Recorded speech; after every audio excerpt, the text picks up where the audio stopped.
Because the Bible said, when the righteous are in authority, the people rejoice. People rejoice.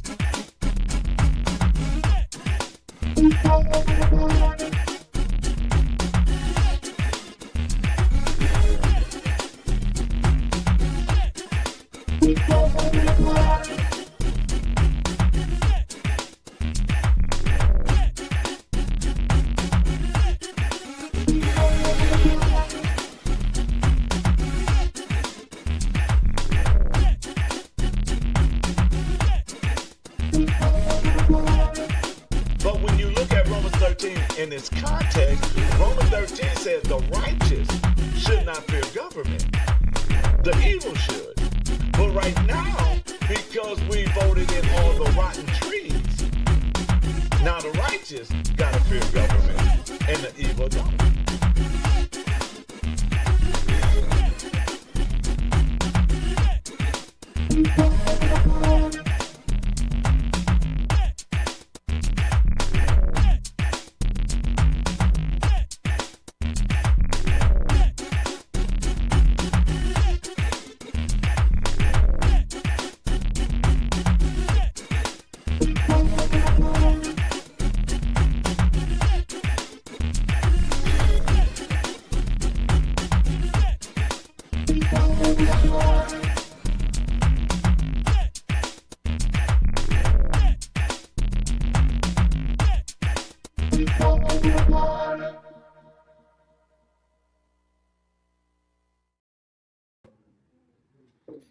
Blessings, blessings, blessings. Welcome, welcome, welcome. I am Dr. David D. King. This is our new podcast that is under Kingdom Citizens of Wisconsin, and it is called People Over the Parties. And I want y'all to know one thing, and that is, it wouldn't have been fair for me to do this podcast to kick off this show if I didn't have the right people with me to kick it off. And I'm telling you that it is an honor to have them both with me. They are very, very interesting people. They look sweet, but they are strike like a cobra. And they backstage, and y'all can't see them, but they backstage shaking their heads saying, "Oh Lord, what are you finna do to us now?" And so, with further ado, I want to again welcome everybody to our new show, People Over the Party. And this show is geared to bring us into the middle to make life better for us, our children, our grandchildren, our great-grandchildren, and to talk about things that sometimes other people won't talk about. But I know these two will talk about it. So first up, ladies and gentlemen, across Wisconsin and over the world, let me introduce you to one that I advise you rather walk through hell with gasoline draws on than to mess with this woman and trying to change the Constitution. This woman will body slam you. She will roundhouse you. And then she will love you and bake you something sweet to eat. So let us bring her up, the constitutional queen, Sarah. Good morning. Good morning. Walk through hell covered in gasoline, huh? Huh? Walk through hell covered in gasoline, huh? Yeah, I know you will walk through it. Just let somebody try to change it. You're gonna go through. Yeah, you touch my constitution, I will have words. Yes, all three of the constitutions at that too. So welcome. Thank First you. one of the year. You ready for this? I'm ready for this. Okay, but we cannot start the show without the lady. We call her the Tasmanian devil. She will spin upon your head. She will jump on you and attack you. All you got to do is talking about taking her freedom away. I want you to know she is known. She is known in many countries as Lady Hitman. But she's known here, an expert for the PMA. Let us bring her on. Ladies and gentlemen, I want to introduce to some and present to other the Tasmanian Devil of Freedom, Amber. I wish I could like bottle your creativity sometimes. Although I am short and do have wild hair very often. So I mean, you know, maybe I do fit the Tasmanian devil. Although I don't like being called a devil, but we'll go with it. I am a rebel with a cause. Okay, so we won't say the Tasmanian Devil, but we will say. How about Wile E. Coyote? I'll be down with that one. Okay, we'll go with Wile E. Coyote then. And so I want people to tag people because this one is going to be good because I'm going to share with you guys what I've been experiencing lately. And then we're going to talk about it because I think it's really need to be talked about.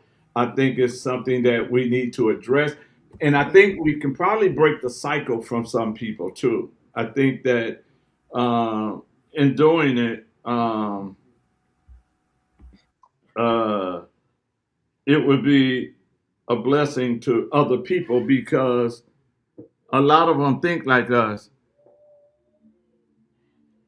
Oh, that's Stacy. Hello, Stacy. So, I'm trying to figure out a good way to do it because I'm kind of in my feelings, y'all. And could we start with maybe a history of how we got here and then maybe go from there? Would that work? Go ahead, history buff. And then all the feels can come out. How's that? I like that because right now it feels really cryptic, and I technically know the topic of the day. Okay, so let's do that. Go ahead. So, topic of the day is how the election process works and how we got two-party system, and how we can maybe even change that idea and know that it wasn't always there. So, actually, technically, it was almost always there. We'll go back to George Washington. He was the only basically practically uncontested president. He got all of the Electoral College votes. He got all of the states voting for him at the time. So he was basically the only one who's ever been hands down the president. No contest. There was no question. No, fraud, all this stuff. The entire country wanted him. He had led them through the Revolutionary War. He had led them with character and with faith and all of these things. And so there was no contest. And then George Washington gives the crown back after 2 terms, right? And says, nope, I'm not doing this anymore. I'm retiring. I've been away from my home, my estate too long, and I have grown old in service to my country, and I need to rest. So pick somebody else. And so then we start seeing basically the rise of the two-party factions. And the irony of it is that in his farewell address, he stated very clearly that the factions and parties would actually lead to tyranny if we allowed them to take power in our country. So apparently his fellow founding fathers did not get the message because we immediately had fights between Thomas Jefferson and John Adams and multiple other presidential candidates all the way down the line. It stabilized sometime in the 1850s where we still had the two-party system, but it seemed pretty healthy. They were both fighting for the same principles, just had different means of going about it. And then we got to the Civil War and the collapse of the Whig Party. So we already had the Democratic Republicans, and then we had several other smaller factions that were fighting amongst themselves. And then we got to, and when we had the Whig Party, and the Whig Party collapsed right before the Civil War, and we got the, what we call the Republicans today is not what the Republicans were back then. They were there. I mean, if you read their original party platform, it is all about God, freedom, and the end of slavery, and the Constitution. That was their big platform. And so we basically had 2 parties from almost the beginning, although we've had multiple periods of time where those parties start breaking down. And usually they start breaking down after a major or in the middle of a major crisis. So we have these things called turnings basically in our society. And at every crisis turning, that's when we start see the parties collapsing, and then new parties arise, new forms of factions start kind of banding together, and we've got to fight against this other side and stuff. So George Washington was the only one who really didn't have a party. He had the people of the United States supporting him. That does not mean that the two-party system is working or that it is at all effective or efficient in government. It gums up the works in all of the wrong ways, especially when we have the international party platform, right? And the smaller states have their own state parties, and then everything comes down from the top and moves down into the bottom, and then we call it grassroots, which it really isn't, right? So that's kind of like a nutshell of the history of parties.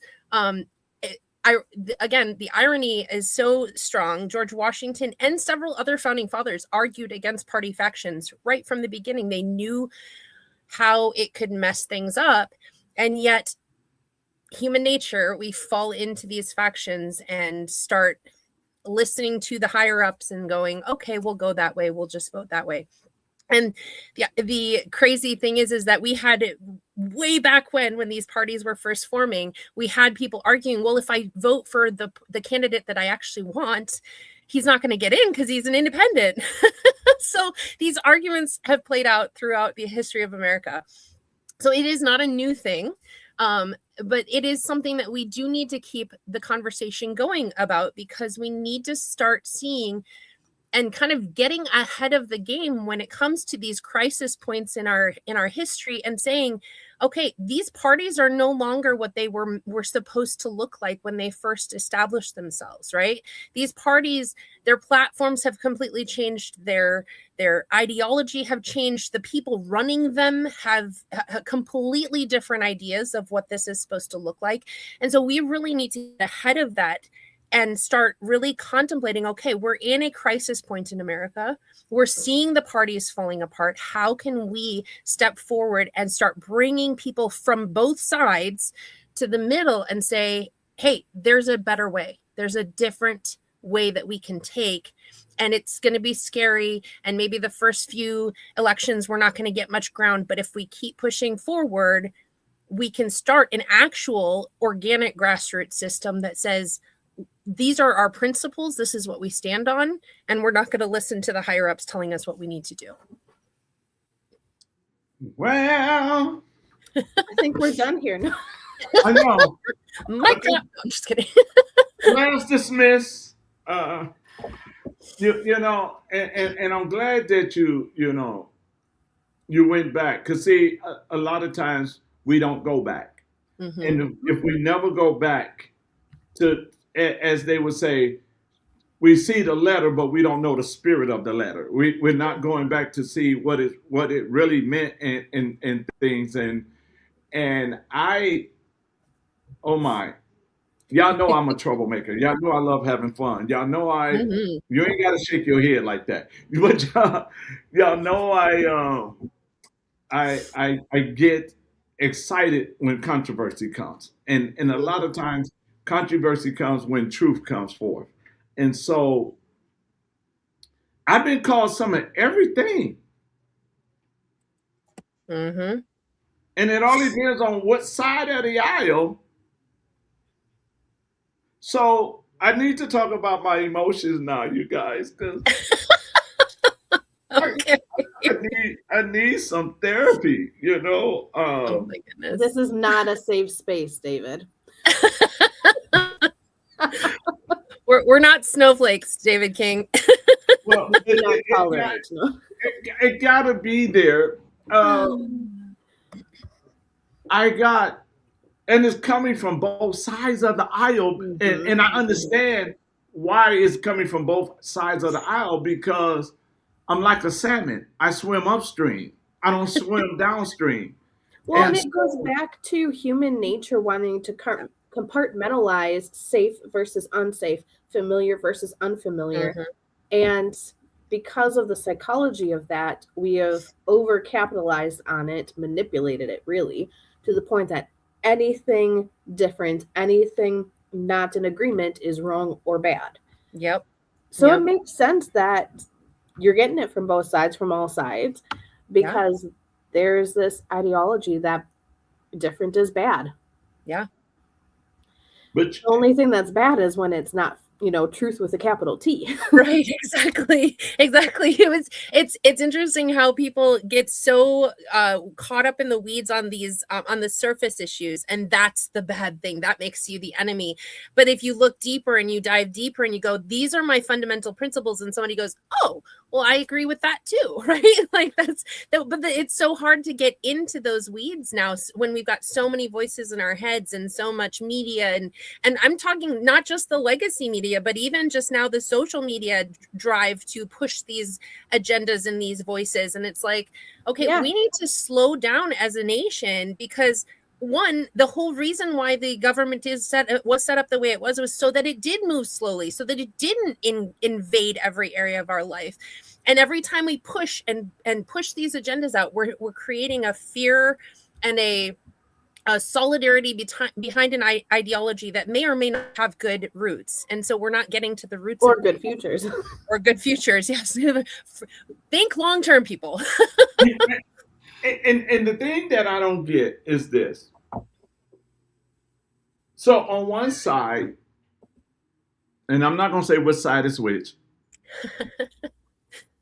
On one side, they're saying, oh, there's too many blacks in this race, and all you're going to do is split the black votes. And I'm sitting there like, okay. But because the color of our skin is the important thing, right? Right. And I'm sitting there like, okay, but I'm not running for a party. I'm running for the people. So yes, I should take some black votes as whites, as Latinos, as Hmong, and all the rest of them. Yeah. But on the other side, because of the color of my skin, because I'm going to stay with the color of my skin for a minute, I was called a liberal because I was black. Yes. Oh my gosh. A liberal. Automatic assumption. And I said to the guy, I said, call my phone. Let's have a conversation. Mm-hmm. No, you're a liberal. You're sent by the Democrats to take our votes. And I'm sitting there like, how smart are you? Yeah. Because they're not your votes. Yeah. The people don't belong to nobody. Yeah. And so, because of the color of my skin, I'm taking votes because I'm black. And because of the color of my skin, I'm a liberal and a Democrat. Yeah. You're infiltrating to mess up the vote system. Mm-hmm. And it's interesting to me that both sides now are so engaged in getting their butts in seats that they are willing to compromise as far as it takes to get their butts in seats, and that they consider a win. And it's like, okay, if you've already compromised before you've even gotten your butt in that seat, how can I trust you to actually hold true to any of these convictions you promise is the fundamental, foundational part of your platform, of your campaign? How do I trust that? Well, and the parties have really become this like pay to play thing. Think of all of the money that these parties collect and gather. And, you have to be a member of said, organization to, make any headway in public. You have to get so many endorsements from so many people. And then here's the thing, you have to go through the WEC process, which is, for people who don't know, the Wisconsin Election Commission. You have to go through an unelected body of basically reviewers, peer-reviewed whatevers, who are sitting in their offices and going, oh, well, he didn't quite meet the income or the threshold for how much money he's raised. He hasn't gotten the right amount of people to raise money or to get signatures for him. And so therefore, we're going to just automatically disbar him from even getting his name on the ballot. Yeah, his campaign isn't rich enough, so he, again, can't pay to play. It's bonkers. Since when does the amount of money someone either has or earns through a campaign have anything to do with being elected and the work that they do as an elected representative? And you know, the sad part about that is this. Not only did we mess up the system, but they also programmed the people, one, to choose a side, and two, to realize, and they tell them, you ain't got no power. Once you elect me, it's for me. Yeah. And I'm sitting there like, I wish I can go for an interview, get hired, and now tell the boss, you can't tell me what to do. Yeah. And who are we answerable to again? I know. Yeah. I mean, this is so, if the people understood, and this is why this show, People Over Party, is to empower the people to understand. I give you an example. I was at an event, and the people in the room didn't even understand about elected officials having a bond. Yeah. And they didn't understand that all you have to do is demand them to come see you. Mm-hmm. And they have to. But they don't, because they stripped our mind. I think they did us like they trained elephants. I think they trained us to a tree. And then when we matured, we still in our mind believe that we can't pull up that tree. Mm-hmm. And so our children suffered. Now, this is where I'm going to really poke y'all. Our children suffered. Our grandchildren is going to suffer. Yeah. And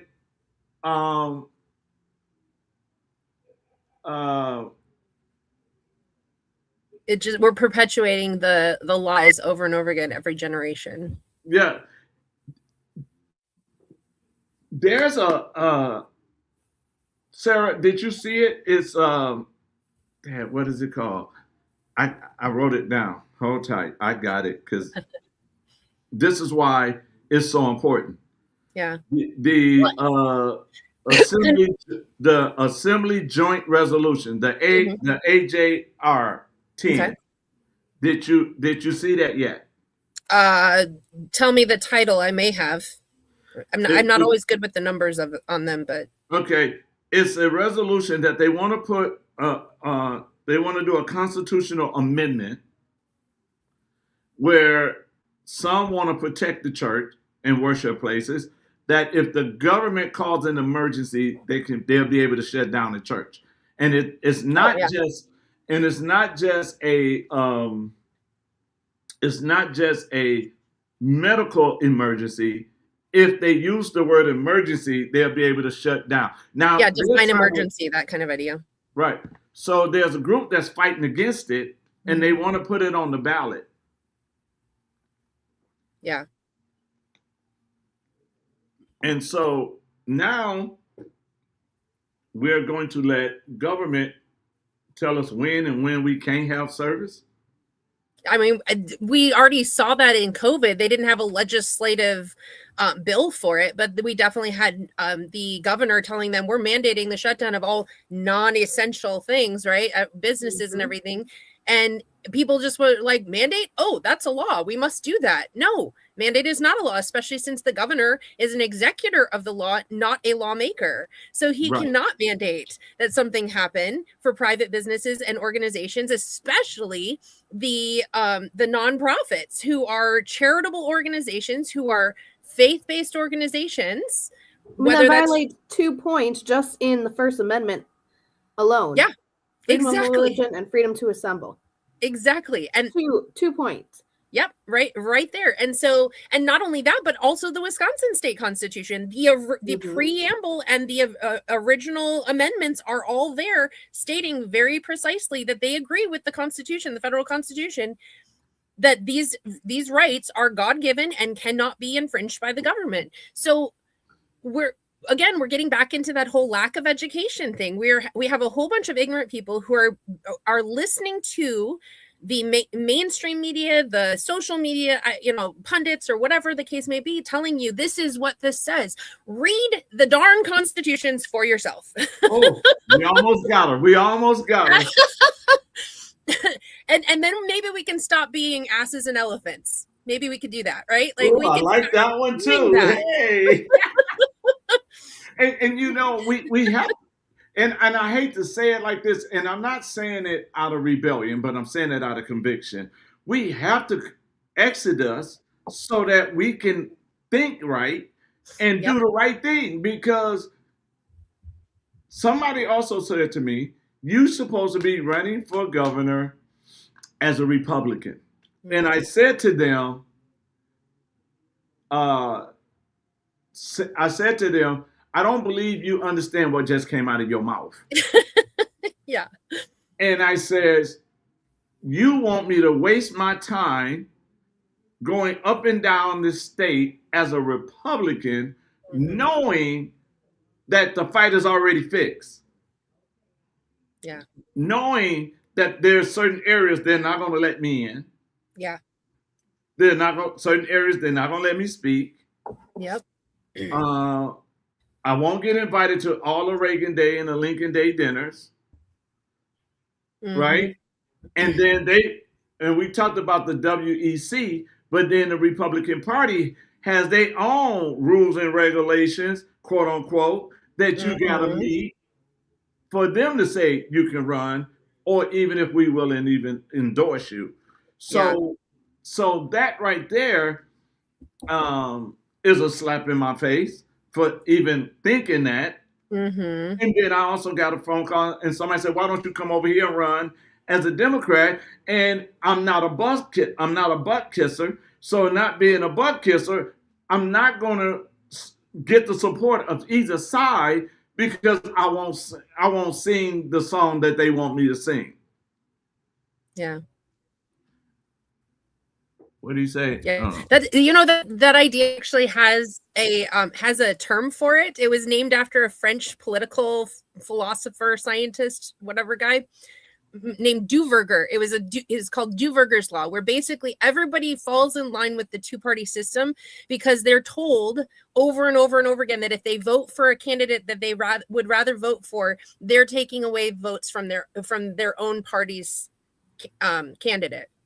And so therefore they're breaking down the system, they're weakening it, they're making it harder for good people to get into office. I would love to see actual competition rather than this premeditated what do we call it, like kind of Miss America pageant, like we already know who the winner's going to be before the first episode because they've already picked their favorites, right? I would love to see actual competition where people have to stop arguing and sending out ads for why the other candidate sucks and start actually standing behind their platform.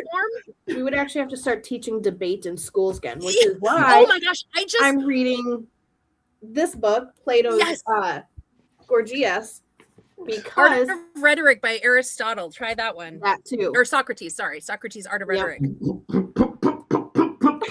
That too. Yeah. But we actually have to then be able to have real conversations like a certain someone that's no longer in the world. I don't know if we want to go there, so that's why I said it that way.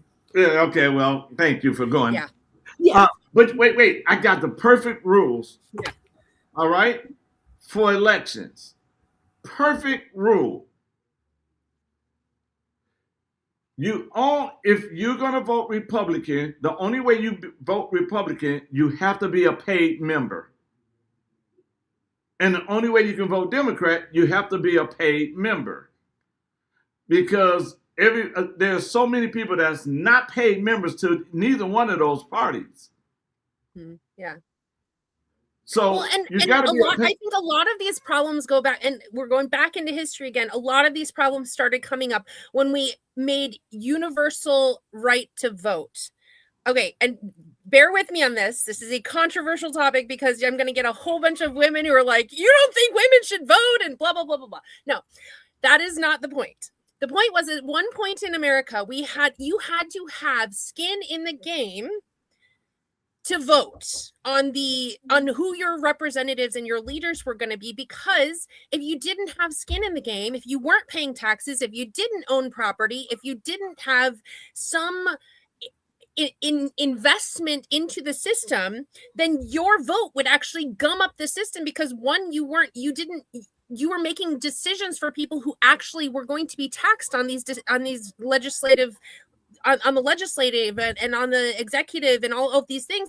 You were going to be gumming up the works in an unhealthy way. So we make this universal right to vote. Everybody gets a right to vote from 18 on up. It doesn't matter if you don't have civic education, if you've never been taught to debate and argue and understand logic and rhetoric, if you've never been taught what your government branches of government are, right? Like, it doesn't matter. You can even stand in office now without having any sort of requirements other than your age.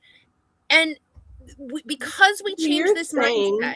So you're saying that people who either like don't own property, don't have any income taxes, or also maybe those who are dependent on the benefits of said decisions, and not having to be paying for those benefits.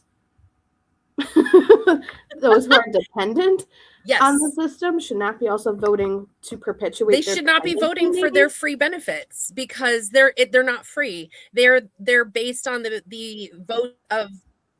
Yeah, exactly. That is pretty controversial. I can see why that. I mean, I totally get it. You're trying to start Revolution War number 5 right now. Reformation. I'm trying to start a reformation. Well, you're gonna Hold start on. more I will be right back. I've got kids who are swarming me right now, so I will be right back. Okay.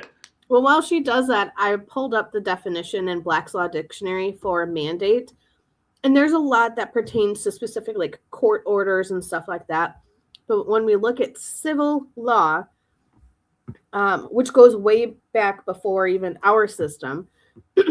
In civil law, mandate means the instructions which the emperor addressed to a public functionary, and which were rules for his conduct. So basically, for the people who are part of the government, mandates are rules for them, for the legislators, but not for those. So it goes back to the hierarchy of law. Right. And especially for believers, we know that God as creator is at the very top of the hierarchy of law. And then through our Bible, which is our scriptural authority, ecclesiastic law, we, the people, were given authority. Right. So here on earth, the people have the authority, through our state and U.S. constitutions. Then those institutions were created not to govern us, but to work on our behalf.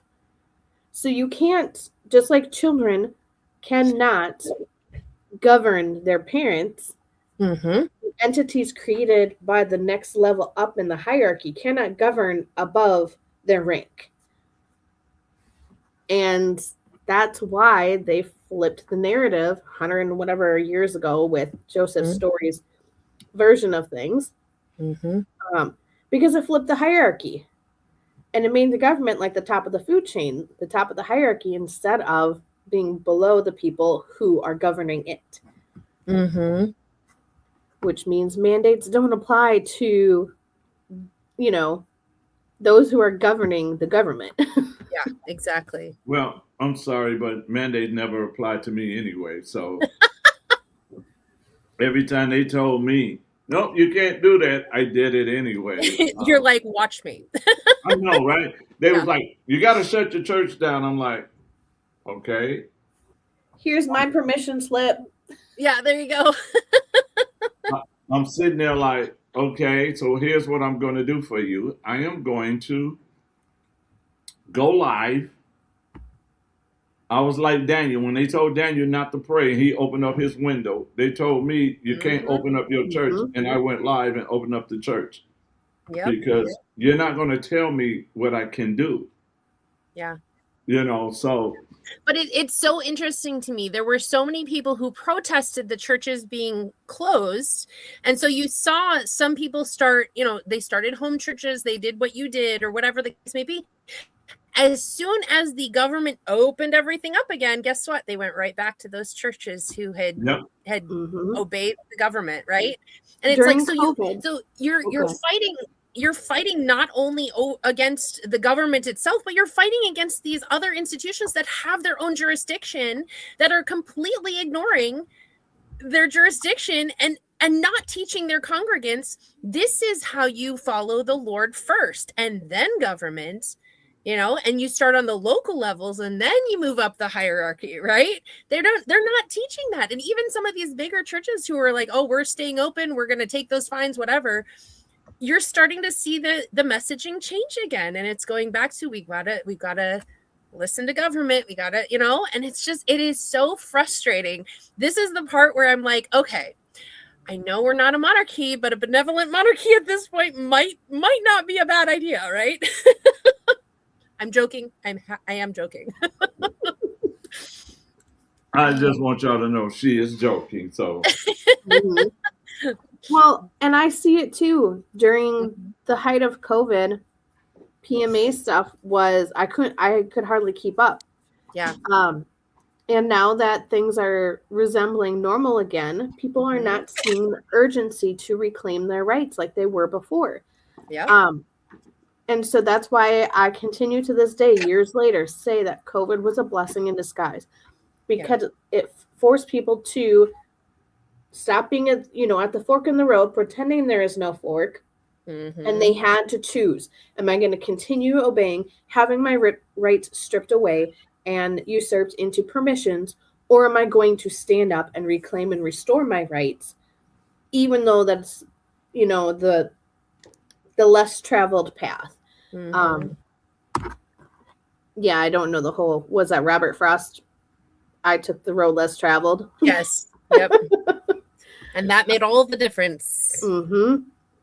And so that's why I've been so focused this whole time helping people, get out of, during COVID, I was helping people get out of that fear-based decision making. But now I'm helping people get into purpose-driven decision making from just a state of exploration. I don't want to say being nonchalant, because I don't think that's what I think. A part of them deep down knows they want something better. And because when we don't know what we don't know what we're missing. Yes. It's easier to choose inaction rather than choosing wrong or what is perceived as wrong. Right. And so helping people get back to purpose. And it's funny how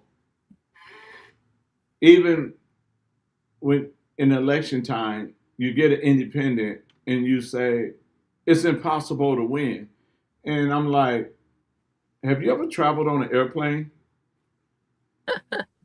They told you how impossible it was to fly.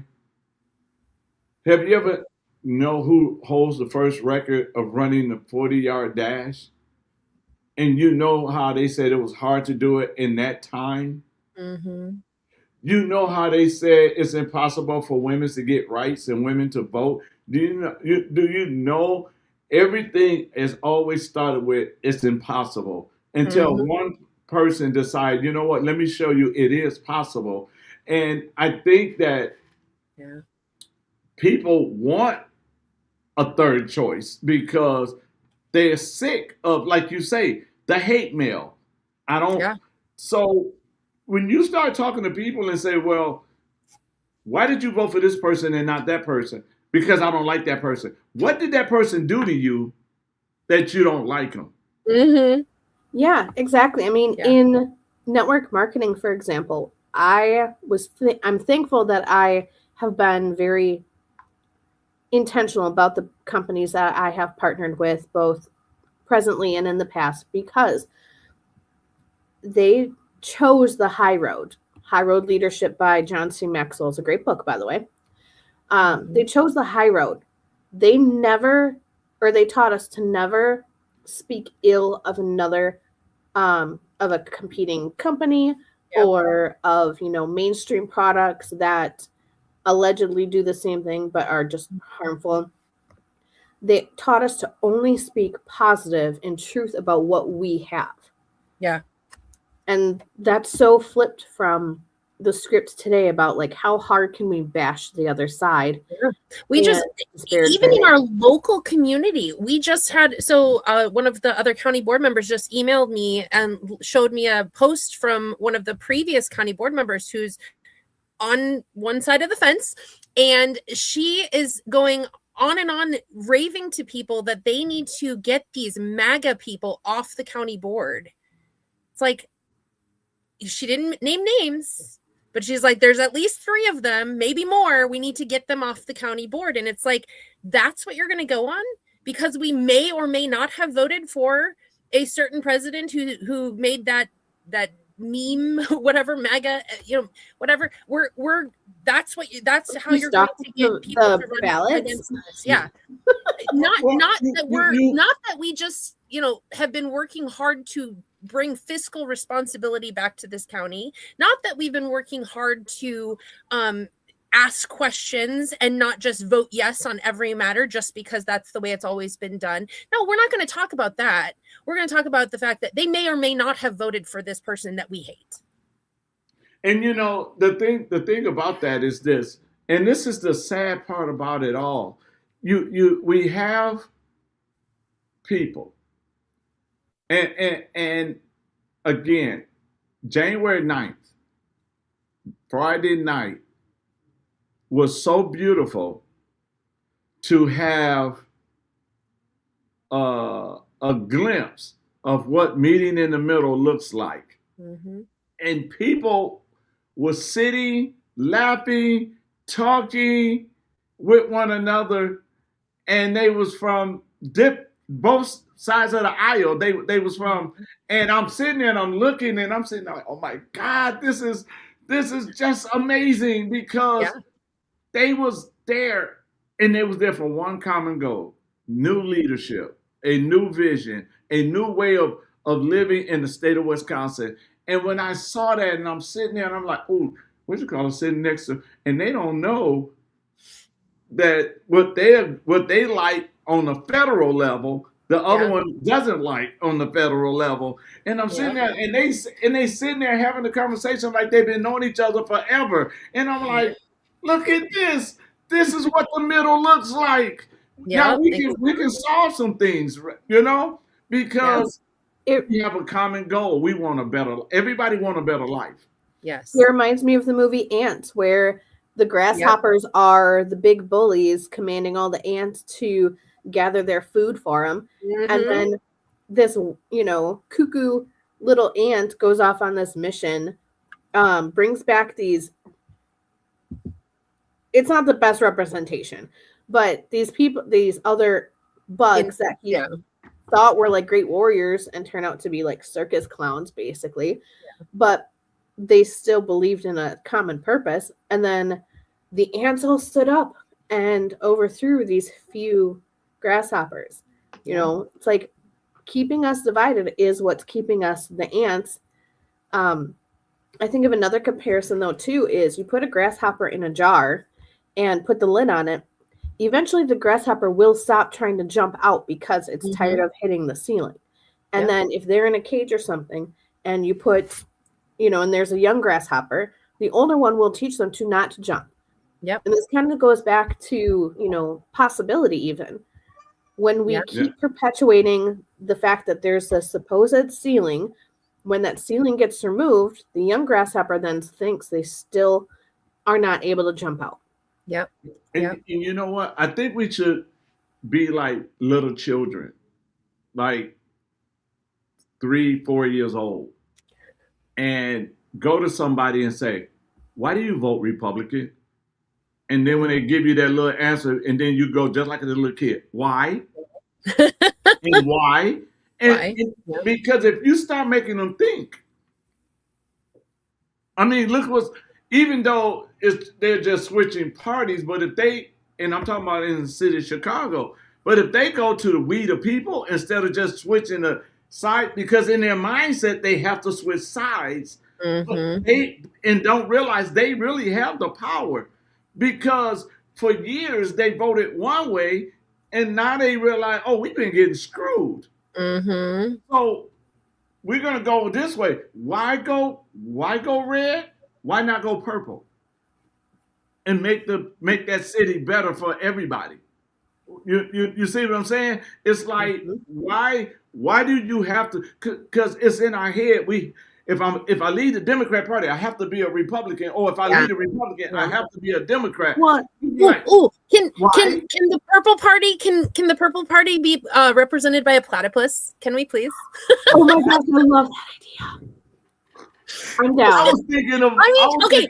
This is my reasoning. I have a rationale for this, right? Okay, so this is the creature that boggles my mind the most out of all of the creatures that God created, because it's a mammal, but it looks like half a duck, and it has venomous claws, and like all of these are random. It's like God was like a wonder of nature. Israel, what should I do? Let's throw something together and just completely boggle every scientist's mind for God's humor and creativity creating the platypus.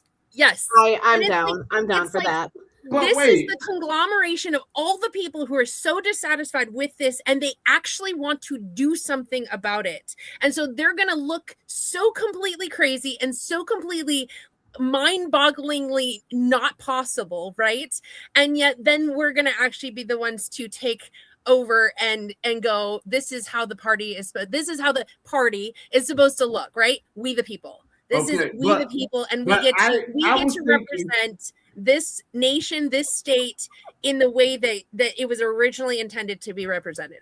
But see, I was thinking about the lion. I knew you were going to say that.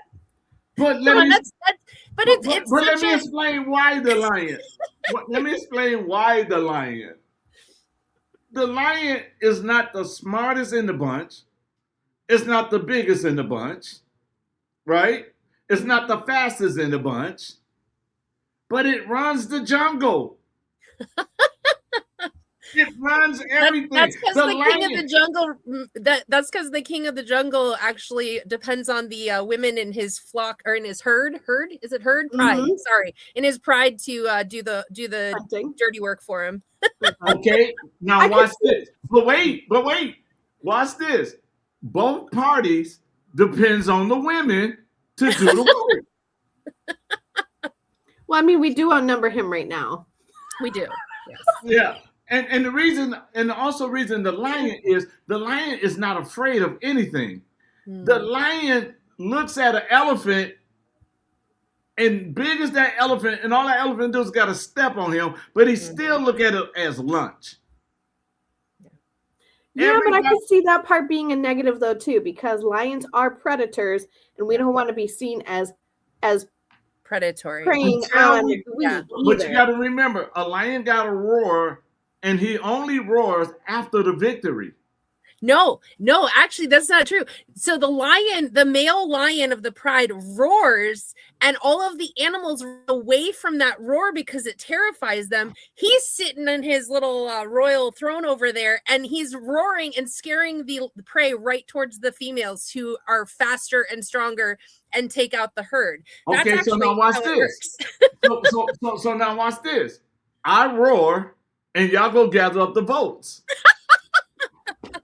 I'm sorry, I can't get on. I don't want to be seen as a predator. We are definitely beating this dead horse.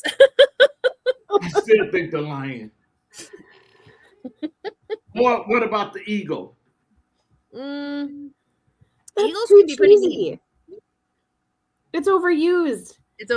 Yeah. I mean, that's actually Benjamin Franklin wanted the turkey as our national animal, so national bird. So gobble gobble.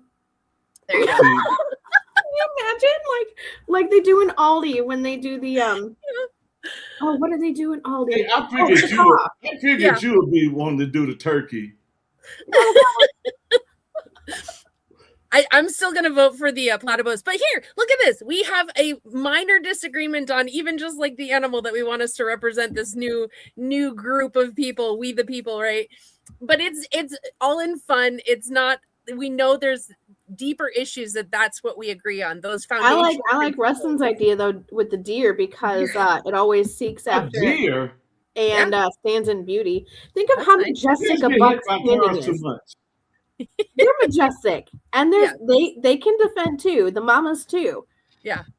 I mean, they're like unassuming, but I've seen all those videos lately of them. I think it's called blowing, where they like do this like loud sound, and basically to all the other deer, there's danger here.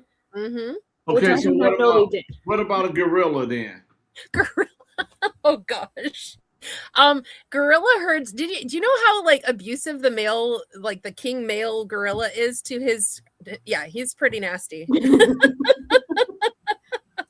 Until we fix, I tell you what. Let's see.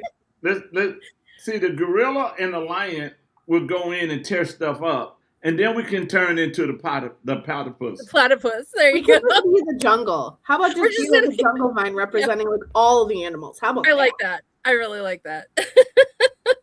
Or why don't we just build an ark and let every animal come in there? There you go. Okay, there you go. An ark. I like it. I like it. Well, so does that make us Noah then? Instead of an animal, yes. we're representing Noah? Yeah. So we just got to build that ark and just say, okay, come on in. That ark of safety, empower the people, and get them to move forward and to see that it's really about them and not about a party's agenda. Because like you say, we get these males and they all hate males, really. We don't like this person, this person, this person, this. And then so you're voting off of the wrong information.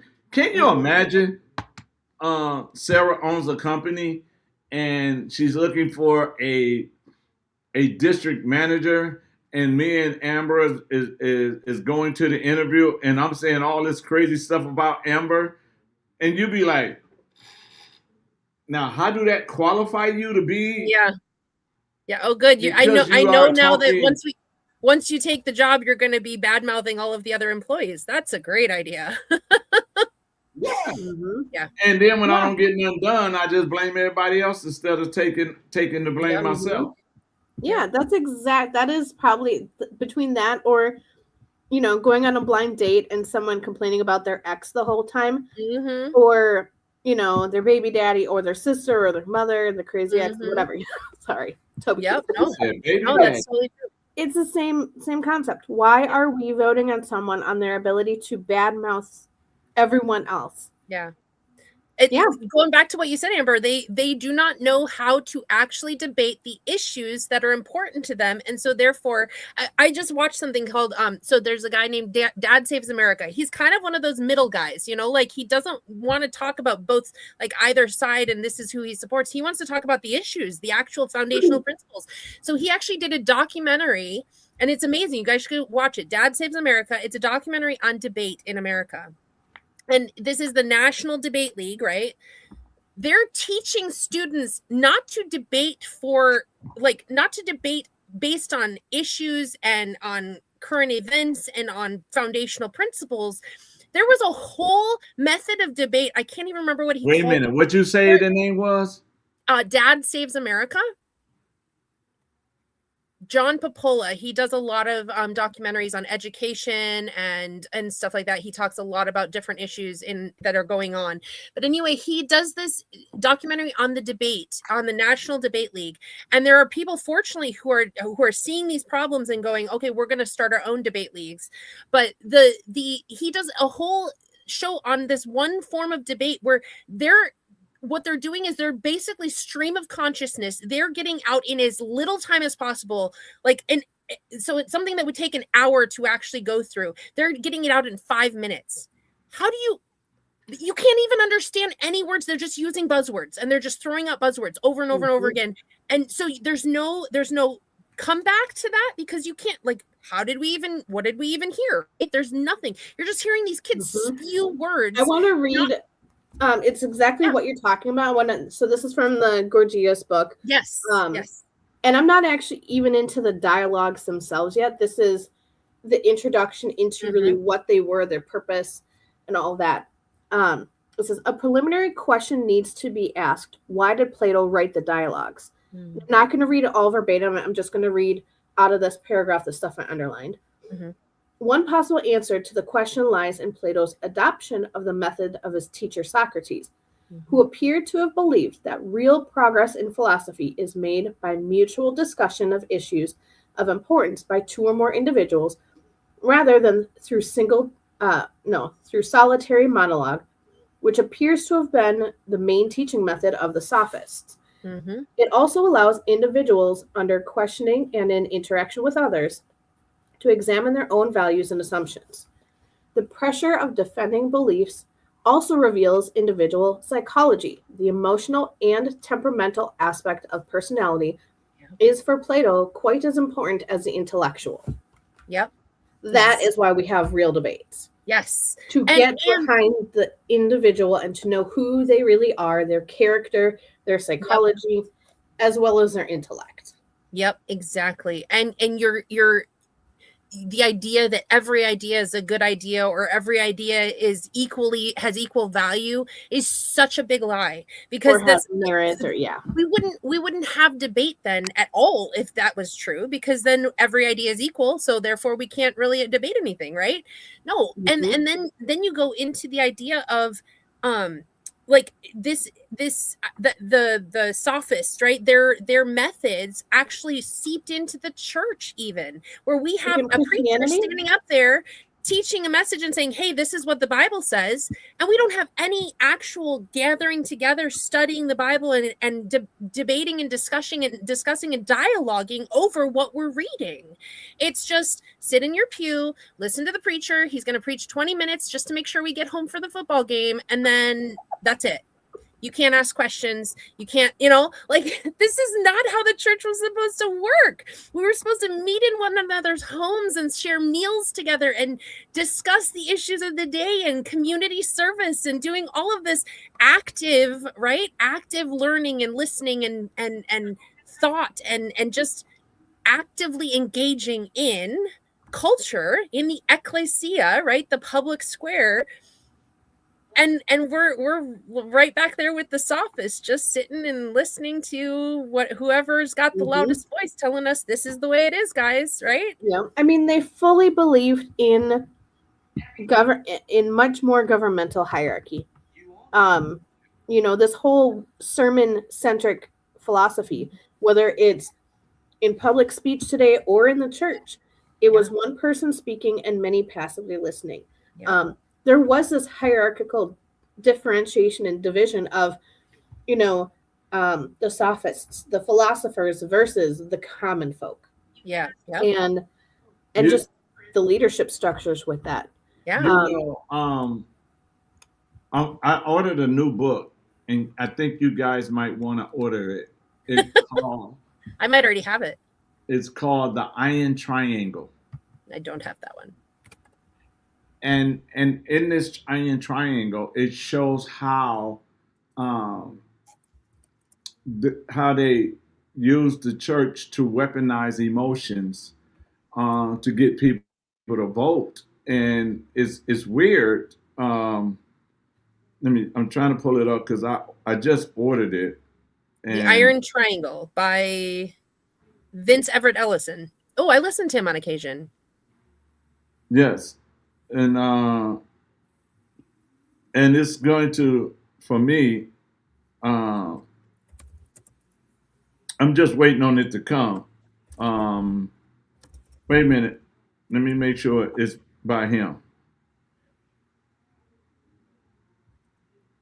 Yeah, because I'm on Amazon and there's a couple different ones called the Iron Triangle. Yep, it's by Vince. Yep. Yeah. Okay. And so I'm reading. Y'all got me reading. I don't like y'all no more.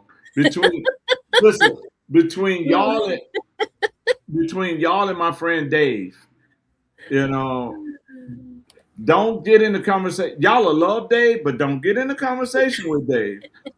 Dave will pull out some, and you'll be like, "Ooh, I love that. Ooh, let me see that. Ooh, oh my God." He would give us an OD on education. Yes. Well, they say that reading is leading and learning is earning. So, Yep. Rustin, if you have 1,000 books or more, you are actually considered an official private library. So, And Sarah got you beat by 1,000. So I'm inching up towards 3,000 at this point. So yeah, I've got a big TBR list. I thought I was a lot closer, and I'm only at about 500. I quit. You quit. I'll let you borrow books if you need to. You don't have to. You can save money by coming and borrowing books. That doesn't mean I've read all of them yet. Yeah. No, because see, here's the thing about it. I love your house, and I love that just starting off in the living room. All I would have to ask you for is a pillow, a blanket, and some food, and I won't go nowhere. I just sit there and read all day. I am fine with that. I'm trying to start some reading days this year where just people can come over and just pick a book off the shelf and come and just read, and I'll have coffee and tea and cocoa and whatever else is. And that nummy mushroom bread that you make for Hobbit Day. I can do that. I can definitely do that. See, then I'll stop being on the campaign trail because I done. It'll be a stop on your way. It'll be what's the word? A rest stop, though. But. Yeah, it's a rest stop. We all even on the campaign trail, you need a last homely house like in Lord of the Rings to get rested and refreshed for the next big push. So I know, but at your house, it'll be my brain will be too. Because I'd be like, I wonder what's that book. Let me read that. And then I read, and then I'll stop and say, no, let me go there. Then I read, and then I'll be like, no, this is why right now I got 1, 2, 3, 4 books I'm reading right now. I've got 12. And the one I love that I'm reading the most, it says The Power of Character and Leadership. Yep. So, who's that one by? Dr. Miles Monroe. Nice. I'm on like chapter 9 or 10 listening to High Road Leadership by John C. Maxwell. But I'm also listening to Rich Dad, Poor Dad. My son loves it, by the way. He loves the storytelling in it. Then you should also let your son read the book called Think and Grow Rich. Mm-hmm. Oh, I've got that one. Yep. I love that book. Wait, what was the last book you mentioned, Dr. King? The power of character in leadership by Dr. Miles Monroe. Got it. Thank you. And then he has another one we're getting ready to start reading. It's called The Spirit of Leadership. So everything is about leader. See, I cannot run for governor if I does not understand real leadership, right? Yeah. Understand that you got to have integrity in that role of leadership, especially in the governor's seat, because you got to be there for everybody. And, you know, I always tell people, they say, well, ain't you worried about selling out? I said, I can't sell out because I'm already sold out. I'm sold out to my Lord, so I can't sell out. So I'm looking, I'm reading, I'm studying, I'm doing all of this to see how it benefits everybody, all the people. And so I'm going to, and I'm able to have a conversation with people from both sides of the aisle to address, not because you're on that side or you're on that side, what is it that you're looking for out of life when it comes to your life, your children's life, if you got a business, it don't make sense for you to work hard for a house and then you're getting taxed out of your house. You know, there's so much that we have to, Faith, please, Faith, take my number down and call me after the show. I would love to talk to you, Faith. It's 414-676-0842. 414-676-0842. And so this is why I'm in the middle. Oh, can I read y'all a letter I wrote? And I need y'all opinion on the letter. Okay. Because you know how you guys are. So, okay. I just Yeah, copied the number I'm- you said down too for her. Okay, thank you. I'm gonna read this letter. Y'all tell me what y'all think about this letter. And you can never hurt my feelings because I don't have any, but I gotta read this to you guys. It says, men and women of Wisconsin. Wait a minute, is this the one? Yeah. Men and women of Wisconsin, as I look across our country today, I see a nation divided by fear, fueled by anger, and worn down by consistent conflict. That is not who we are, and it does not have to be our future. We are in a new year, and with it comes a powerful opportunity, the opportunity to choose new leadership for Wisconsin. I believe Wisconsin deserves leaders that unite us, not divide us. Leadership that puts people over the parties. Leadership that focus on Wisconsin, not national talking points, political games, or party loyalty. We can once again be an example to this country of what meeting in the middle truly looks like. For far too long, both parties have benefited from keeping us divided. They tell us we must choose a side, and if we refuse, we are the problem. I ask you to stop for a moment and breathe. There was a time when we respected one another, when we could disagree without hatred, and when others' differences made us stronger, not enemies. Let me be clear. Coming to the middle is not weakness. Coming to the middle is courage. And coming to the middle is the solution. Wisconsin can lead again, not through fear, not through division, but through unity, respect, and common sense. I am ready to lead with people over the party, and I'm asking you to stand with me and choose a better way forward. What do y'all think? I like it. Strong message. Grandma, you ain't said nothing. I was nodding. She's younger than me. But no, those are messages that I'm sending to make people think. Mm-hmm. Yeah. And so I believe that we can really, really flip the November election and have eyes put on us on how we did it. And we did it by giving the people I believe we do it by giving the people their power back. Yeah. And I think that the second strongest message after the principles and the action steps you would take as governor has to be kind of a what have you got to lose sort of a message. The idea that you're not the only one who's dissatisfied. You're not the only one who's out there going to sit on election day and vote this way. Because I think that's where some of that fear comes in is I'm going to be the only one who does it, or there's only going to be a handful of us and we're going to move the vote towards somebody else who we don't want in. Right. So we've got to make sure that's like the second part of that strong message is you're not the only one. And Right.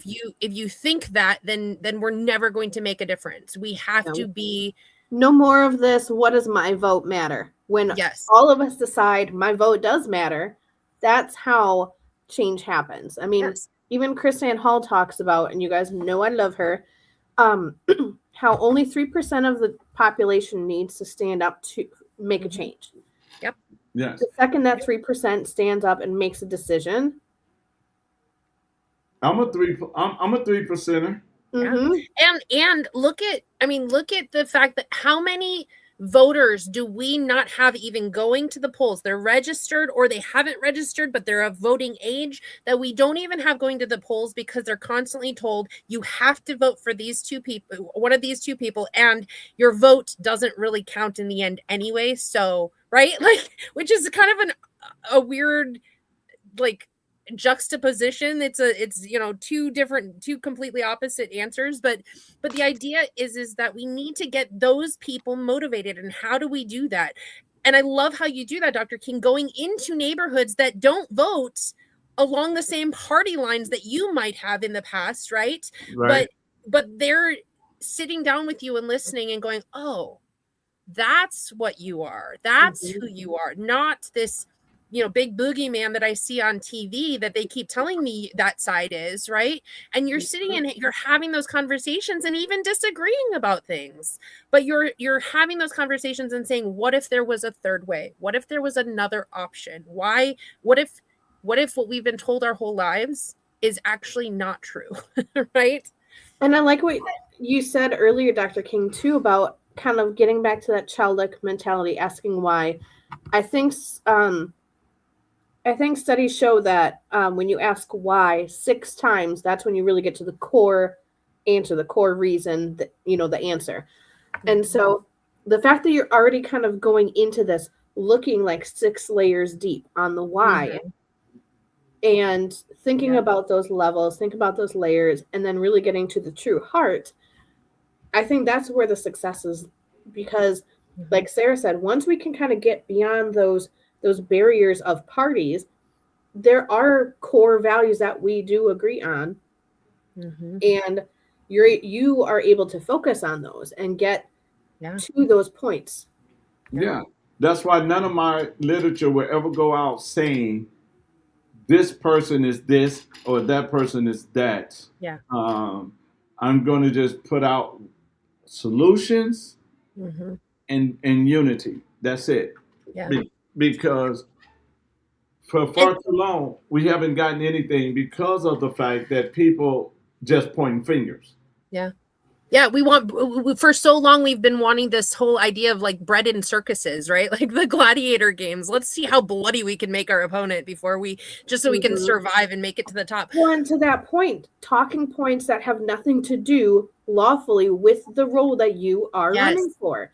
Yes. The role of governor has this box of function that one is supposed to function in. And by getting distracted with these other points, in some of these circles, I actually got chewed out one time for not wanting an answer on a certain, global level hot topic, a picking sides kind of thing. And I'm like, what does that have to do with his role as governor? Yep. I got that too. And I said to them, that's federal. So I'm not going to overreach and talk about federal. And then they brought up something. I said, oh, that's county. I can't overreach and talk about county. I only can talk about the role of, like you said, of governor. And then when you do it like that, you're letting them know. Now, if you come to me and you need some help, I will come down and help in the county level, but I'm not going to overstretch. We just talked about government overreach. And I can't overreach as governor into areas where I have no jurisdiction. And then somebody said to me, so what about the National Guards? And I was like, well, let me put it to you this way. I wouldn't wait for a president to call in the National Guards if one of my city needs the National Guards. I don't need the president to come and run my household. I can run my own household. Yeah. I can call my own National Guards in. I'm over the National Guards of the state of Wisconsin. I could call in the National Guards if I needed National Guards assistance. I said, so, and they were like, well, they asked me something else. I said, oh, read your Constitution. That's where the 10th Amendment comes in. Well, and that's where your message is, again, going to be, this is my jurisdiction. This is the power, the enumerated power that I have.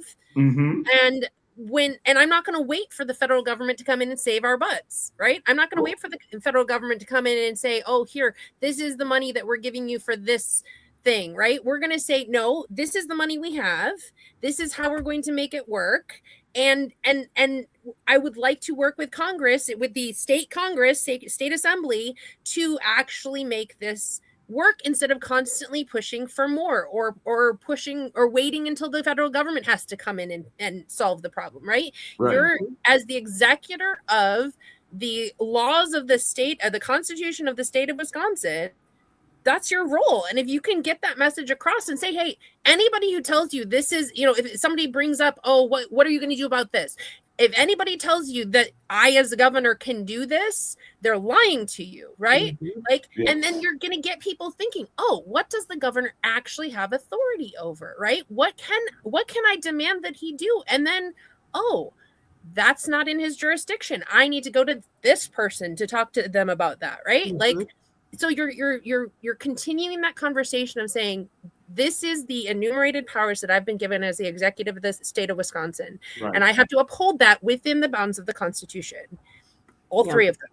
And this is, I don't know. I know I mentioned this a couple of years ago in our conversations, and maybe we have a broader audience now of people with different technological abilities, more than I have. But it would be really cool to have, and I know you two are probably sick of hearing me say this, but to have an interactive digital resource of what jobs pertain to what role and who's currently in that position and their contact info, or who's running for those positions. It's because it's informational, it does not have to be sides or anything. But that kind of a resource would be really nice. Because a lot of it's like, what's the role that has like two different names or like a different I always personally, okay, you guys, I'm being honest and authentic. There's like senators and there's representatives and there's congressmen, like there are so many different things, and trying to piece together how they fit together and where and yeah, and it needs to be the chart needs to be in the proper hierarchy as well, because we often see any charts like this, it's federal government's on top. Nope, the state is the parent, right? Like so we need to have that chart actually match with the constitutional bounds and within the other jurisdictions. I would love to see one that was like a map of how many different jurisdictions do we have, right? We have the family. First and foremost, we have the church, we have civil government, and then we have multiple branches within that civil government. So let's see how we can get that in a visual so people can start seeing it and looking and going, oh, this is an issue for the church, or this is an issue for families, or this is an issue for, and just go and be able to point out those places. And if we had more educated people, really educated people in our civil government, then they would not be sitting there in those seats going, oh, I'm going to take the jurisdiction of the church over because nobody knows, right? That I can't. Right. I mean, I don't even understand why they even having this to try to even put this on the ballot, because you're going against the Constitution itself. I like that, Stacey. Yes, we should get some homeschool. Although I will tell you, there's a lot of homeschool kids who do not know this stuff either. Sarah, so. I think she means yours. If I could get any of my kids into politics, I can tell you I would love it. Right now, we may have politics. This is civics. Yes, just in civics. Yes. This is civics. So maybe it could be one of their homeschool like projects. There you go. There you go. Well, Amber, I do have to say this though, Amber. On January the 9th, two things happened, right? We're sitting at the table. And I'm sitting there with Sarah because I made a statement there about her running for lieutenant governor, right? Oh, Lord. So I'm sitting at the table with her. A gentleman walked past and he says, "Hey, Lieutenant Governor." She dropped her head up. Keep in mind, I was completely distracted by my 2-year-old who was tearing into things. We're dropping the subliminal messaging or something. Yep. Yeah, she popped her head up. And then I got Bella to agree with me that she should run. It's not just Bella. I have been hounded since I got home, Dr. King. Really? Yes. My son Luke, who's usually on my side, he comes up to me the other day and he goes, Lieutenant Governor. And keep in mind, I was distracted again. And you looked up, right? Yep. Well, it makes sense that those two are agreeing because, you know, they are becoming more self-sufficient and stuff. So they're not seeing it quite as much as, oh, but we want mom at home. They're like, oh, mom has a purpose and can do other things too. Yeah. Yeah, mom, go save the world, mom. Yeah. Yeah, I told them it's, you know, it's no longer what they used to have where it was a part-time job and then you went back to your estate. I would have to be working full-time even as a lieutenant governor. So I would not have as much time with you guys. And they're like, well, dad could be with us. I'm like, okay. That's how much I appreciate it. No, I'm just kidding. Yeah, but it was so funny though. Yeah, it was very funny and it was hilarious. And I get the joke. I'm good. Someday, you know, it may still be on the cards for me someday, but I do know that my mission and purpose is definitely in education. And Amber, I saw that message about teaching like what the state governments versus the federal governments, and like it's so true. I want people to know on local levels so that they can spread that message that here are the enumerated powers of the state government. Here's the jurisdictional authority of the church. Here is the authority of the federal constitution, and this is very limited, right? And so really diving into those three constitutions and go, this is what they've got, and if they're overstepping their bounds, you know, we just heard today, was it today, Donald Trump was talking about revamping the entire healthcare system. Where in the Constitution does it say federal government has any say over the healthcare system? Now he's trying to move it so that it's more, you know, more towards a people in charge of their healthcare type of an idea, and trying to remove some of that fraud and stuff. But what should be happening is a slow and steady increase in dropping healthcare altogether from the federal government. Right? Because that's not in their jurisdiction. That is not their enumerated power. Oh, people get so mad at me when I say that, or that welfare or any of these programs are the government's business or job. I'm like, I'm starting to get a lot more like Chris Ann Hall here too. It's like, all right, article, section, clause. Tell me where. Yes. But you know, you read the 4,000 plus words of the Constitution and you tell me where in there does it enumerate that the powers that those powers are to the federal government. It doesn't. There are 20 paper, how many pages is 4,000 words? Like, but see, I mean, if you get the big parchment, it's one. But right. But here's the thing, though. They only, like James Madison said, knowledge will always govern ignorance. So if they keep it away from the information away from you, that the power is in your hands and not theirs, then they could continue to do what they're doing. Yes. I mean, look at Milwaukee. Yeah. This man gave himself a raise in the middle of an election, and they still voted him back in because it was a low turnout. Yeah. And nobody was there. Here's a good one. Our county just voted in our exec and finance committee to move forward with the project for its overhead, basically picture taking, right, of the county itself. So like drone footage or whatever, so that they can. So my thought was, so that you can use it for disputes between parties on boundary lines, right? Zoning, you know, that. Oh no, you know what their first thought was? So land conservation specialists can go in to see these pictures and find violations against land conservation codes and ordinances. We had to remind them, two of us had to remind them that that's a violation of your Fourth Amendment rights, God-given, constitutionally protected rights to private property and due process.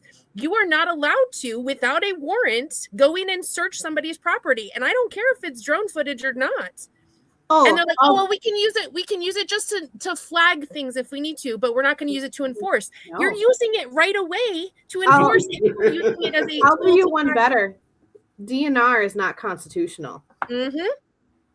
The DNR is not constitutional. It is not. And I know every hunter who appreciates actually caring for and not overhunting, not overfishing. Mhm. I know every hunter is hating me for the statement right now because I do agree with responsibility. Yes. And we cannot, what's the quote? You know, you cannot exchange a sense of security for all right. Those who would give up their liberty for security deserve neither. Yeah, was that Benjamin Franklin? Benjamin Franklin. Mm-hmm. Oh, I got that part right. Yeah. Yep. You cannot trade a perceived sense of safety or security and expect to retain your rights. Yeah. We have Governor Evers who's spouting off about what does he call it? Sensible gun laws. Mm-hmm. Constitution, Amendment 2. It states that the right to keep and bear arms shall not be infringed. It doesn't say what arms. It doesn't specify anything but an AK-47, right? It doesn't specify. You could have a cannon in your backyard and they are not allowed to touch it, right? What do the words "shall not be infringed" mean anymore? It doesn't mean anything. It's almost like there was this widespread hypnosis to erase the meaning of those words that you just get like this dead deer in the headlights look like. Yeah. Well, and if you look at any empire in history, and yes, I'm calling the United States an empire because in a sense it is a sovereign nation. If you look at any empire in history, there are several things that cause its downfall. One, a movement away from its moral foundations and its principles. And 2, ignorance of the people. And 3, it's the removal of the definitions, the long-standing definitions of words, and replacement with man-made, on a whim definitions in order to push an agenda forward. Mm-hmm. You change the language, you change what it means, right? That makes me want to go back and find the earliest edition of Black's Law Dictionary again, because I've been using some of the newer ones. Mm-hmm. Just for ease of use and some of these other things. Those documents tend to be a little bit more copy paste friendly, but they too are victim to changing and manipulating of language. Yep, exactly. And we need to remember that case law should not exist. We did not establish our governance and our country on case law. It is nowhere in our constitutions. Yep. That case law sets precedence of any kind for any other case. It was meant for that case and that case alone. And like Billy said, there should be no licenses. Licenses take pursuit of life, liberty, and pursuit of happiness and turn it into a privilege. And you have to ask permission to get it, right? Mm-hmm. We do not live in Australia. Their rights are considered privileges. Yeah. We don't live and it's so, again, we're going back to the idea of this is the way it's always been, right? I know I've mentioned this before on the show about marriage licenses, right? Mm-hmm. How did they start in America? They started when we were giving permission to Black people to get married. Well, and here's the other thing. It's illegal for Black people to get married, so therefore we have to give them permission. We're going to make them pay for a legal document so that if people, push that it's illegal still, nope, they've got their permission slip, right? When the Black people could have said, "This is my constitution," and held up their Bible and said, "Between a man and a woman and God." I'll do you one better. Anyone who believes in monogamy exclusively should be against a state marriage license. Mm-hmm. A state marriage license, if you guys did not know, is a 3-party contract between the two people getting married and the state. Yep. And the thing is, you're also incorporating something that's not a living being into that marriage. Yep. There's so much evil tied into that. Oh my gosh. And here's the thing. It was a 3-party contract between God and the man and the woman, right? Right. They took over God. The state has basically come in and said, "Nope, we're going to be God. We're going to give you permission to join your homes together, join your lives together. We're going to give you permission." And if you and we don't even know in this country, it is still lawful for you to just sign your names in a family Bible and that and stand before witnesses and say we are married, and that is a constitutionally protected right. I just informed one of my ministry people from a few years ago. She said she's getting married this year, and I'm like, just don't get a state marriage license. She's like, wait, what? I'm like, oh yeah. And so she's probably going to be getting a trust from me now too, on top of her ministry that she already has, to put their assets into as co-trustees, so that everything is protected and doesn't have to deal with, even with a common law marriage, any of that, no probate, nothing of that sort. Yep. Mm-hmm. So and so like we're breaking down, you know, what several decades worth of this is the norm and this is the way it's always been done, right? So it's not going to happen overnight. My husband and I got a marriage license from the state, and I'm not going to get a divorce because it's just like you already have kids too, right? The messiness of it, right? But I'm going to count my marriage before God as the one that made the most sense. And our wedding date, where it was legally signed and sealed and whatever, is completely different from when we said I do for life, right? Like, so but it's changing those thought processes. My kids have social security numbers, you know, and so we're in the system.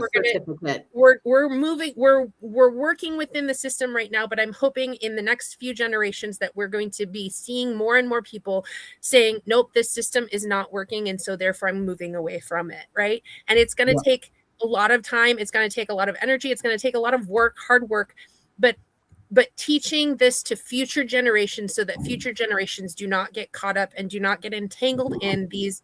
I mean, we could almost consider it foreign entangling alliances, right? Yeah.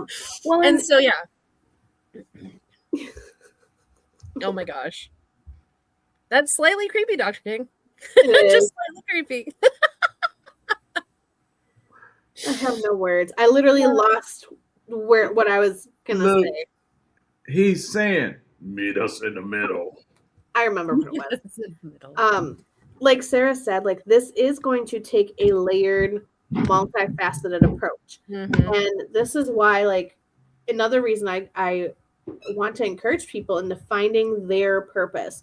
You know, Sarah is the constitutional queen for a reason. She's a speed reader, like a legit actual speed reader. So she can digest it so much about history and about in the intent and all of this stuff and context.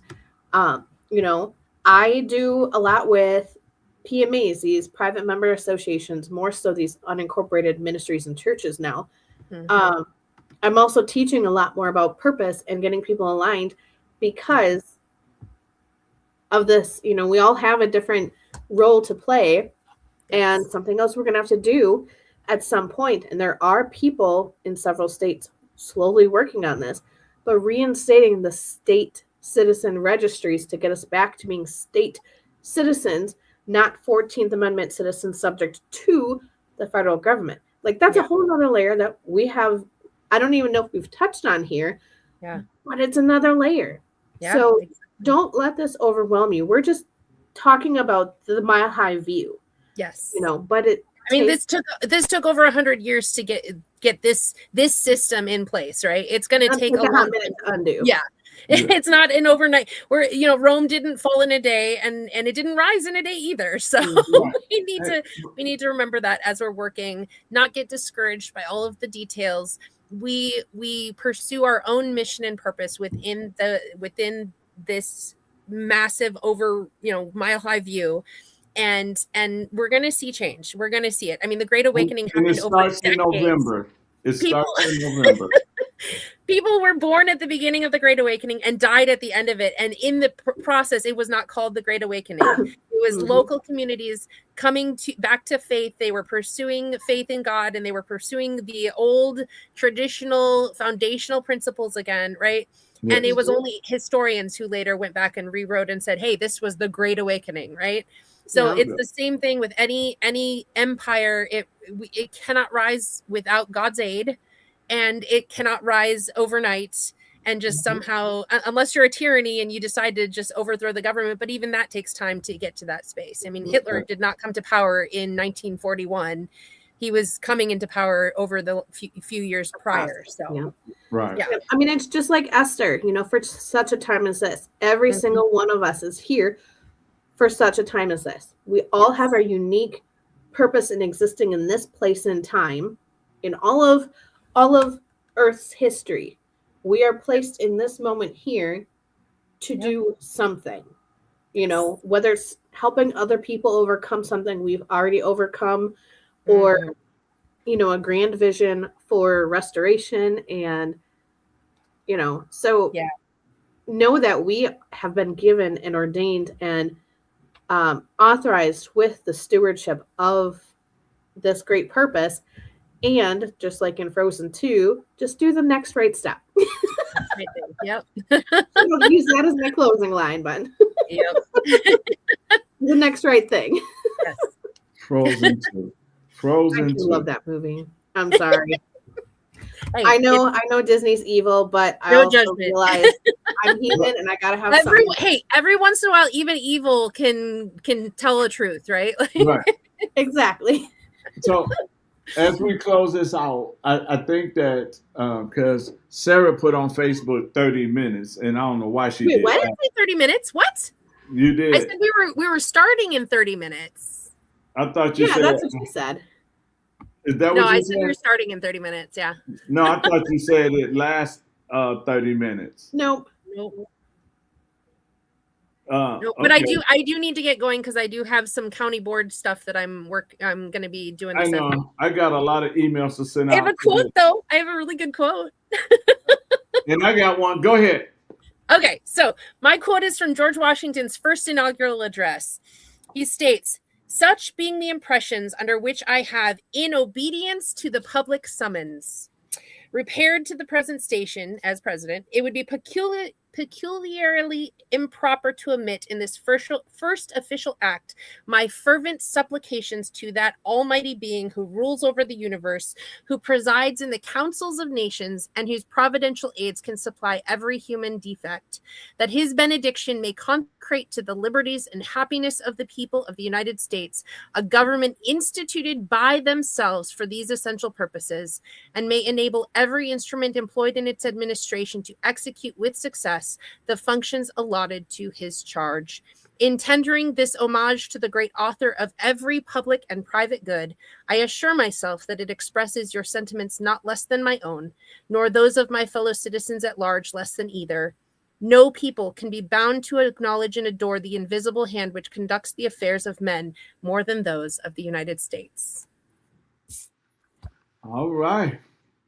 So mine is coming out of my book about character. It says, to understand the process by which an individual will become a true leader, enabling him to lay a strong foundation for his character, let's reserve the order of the concept from the above definition in the following sequence: purpose, conviction, vision, passion, inspiration, influence, leadership. Amen. So we got a lot of work to do, and we got until November to get it knocked out. I think, Amber, you got anything to end with? I already read my big quote. There you go. That was a good one. That was a very good one. I already read mine. Well, but we got 10 months to educate, talk to people, convince them it's okay and it's safe to come in the middle and vote for your family, vote for your future, their future, putting government back in its place so it ain't overreaching anymore. And we'll never have what Minnesota is having. God forbid. Don't get me started. I know. Why did you bring that up? I'm Because pro right now. Just not at the heart of it. I thought about you when you, be going over there, and, I'll be like, wait a minute, we got to give her a Uzi so she can get in and out. Oh my gosh. Oh. So, but we want to thank y'all for our first People Over the Party podcast, and I tell you, I don't know what's going to happen next because with us three, you never know. Never know. So thank you to everybody who stopped in to listen and engage in the conversation. So yeah, too bad. I'm sorry that we didn't read all of that y'all put down because y'all communicating and y'all talking, and I'm loving it. So I'm gonna go back and read them, but I didn't have time to put them on the screen. So, but we love y'all. Continue. Faith, I saw your text, and I will respond after I get off the air. But again, we want to thank you guys. We're looking forward to the next time. Sounds and good. Amber will go to the pine cone and bring us all something nice from the pine cone. Why me? What? Sarah goes past 2. I know, but Sarah said it. You're the youngest, so the youngest got to go do it. Nose goes. Sarah could bake us something. There you go. I'll bake you something. I'll make it as big as the pine cone makes it, and it'll taste better because it's homemade. Made with love. I like that. So until next time, God bless. All right, love you all.